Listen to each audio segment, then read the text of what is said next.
আপনারা জানেন যে আমাদের দীর্ঘ 9 বছরের যে আন্দোলন, সেই আন্দোলনের ফসল আজকের এই সুন্দর মার্জিত যে নদী অত্যাধিক দ্বীপ এবং সিএস মানচিত্র অনুযায়ী, যে সিএস মানচিত্রের জন্য আমরা আন্দোলন করে আসছি, সেই সিএস মানচিত্র অনুযায়ী নদী খনন হচ্ছে। আপনারা দেখেন যে অত্যাধিক দ্বীপ, অর্থাৎ 60 থেকে 80 ফিট দ্বীপ হচ্ছে নদী, এবং নদীর যে প্রশস্ততা সেটা হলো আপনার 90 মিটার, অর্থাৎ আপনার যে ছিল যে আমাদের 120 মিটার, সেটা কিন্তু সিএস মানচিত্র অনুযায়ী কোথাও কোথাও কম আছে, কোথাও কোথাও বেশি আছে। তারা সেই অনুপাতেই করছেন।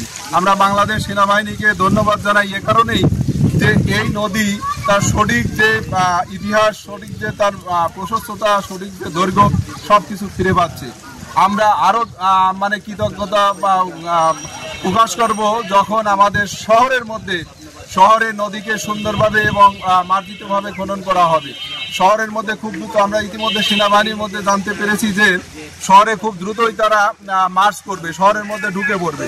ইতিমধ্যে তারা ফকিরপুর ব্রিজ পর্যন্ত খনন কাজ করে চলে গেছে। আপনারা জানেন যে নদীতে শহরের মধ্যে 5 কিলোমিটার প্রথমে গার্ডওয়াল হবে, তারপর আপনার ড্রেনেজ সিস্টেম, তারপরে ব্লক ফেলে নদীকে প্রসারিত সৌন্দর্যবোধ করা হবে।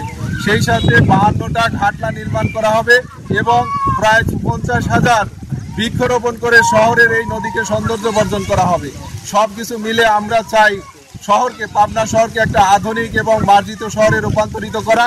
সেই সাথে আধুনিক যে আমরা জানেন যে ইংল্যান্ডের টেমস নদীর মতো আমরা এই ইছামতি নদী দেখতে চাই। সবাইকে ধন্যবাদ। আসসালামু আলাইকুম ওয়া রাহমাতুল্লাহ।